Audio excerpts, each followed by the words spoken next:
Mickey नाम का एक चूहा था। एक दिन वह खाने की तलाश में अपने बिल से बाहर निकला और इधर उधर घूमने लगा। घूमते घूमते उसे एक घर दिखाई पड़ा और वह उस घर में घुस गया। घर के अंदर चलता हुआ वह रसोई घर में पहुंचा। वहां स्टील का एक डब्बा रखा हुआ था जिसमें एक छोटा सा छेद था। मिकी को बहुत जोरों की भूख लगी थी।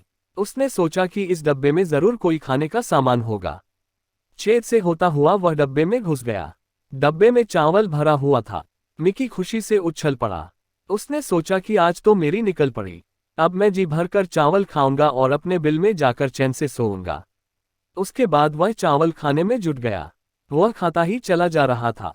उसका पेट तो भर गया था लेकिन मन नहीं। वह तब तक खाता रहा जब तक वह खाते खाते थक नहीं गया। उसके बाद उसने सोचा कि अब मुझे वापस अपने बिल में जाना चाहिए। कल फिर यहाँ आऊंगा और छककर चावल खाऊंगा। लेकिन जब वह छेद से बाहर निकलने को हुआ तो निकल नहीं पाया। जरूरत से अधिक चावल खा लेने के कारण उसका पेट फूल चुका था और उस फूले हुए पेट के कारण वह छेद से बाहर नहीं निकल पा रहा था। मिकी डर गया। वह सोचने लगा कि यदि किसी ने मुझे डब्बे में देख लिया तो मेरी शामत आ जाएगी। वह मदद की पुकार लगाने लगा। वहां से गुजरते एक दूसरे चूहे ने उसकी पुकार सुनी तो वह डब्बे के छेद के पास आया और पूछा, कौन मदद के लिए पुकार रहा है? मैं मिकी हूँ। मैं इस डब्बे के फंस गया हूँ भाई। मेरी मदद करो, मुझे यहाँ से निकालो। मिकी बोला, लेकिन तुम इस डब्बे में फंस कैसे गए?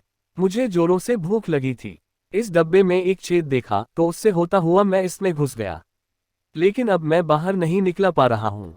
क्यों? जिस छेद से अंदर गए हो उसी से बाहर निकल आओ। जब मैं इस डब्बे में घुसा था तब भूखा था। मेरा पेट भी पिचका हुआ था। लेकिन यहाँ मैंने जरूरत से ज्यादा चावल खा लिया और अब मेरा पेट फूल गया है, जिस कारण मैं इस छेद से बाहर नहीं निकल पा रहा हूँ।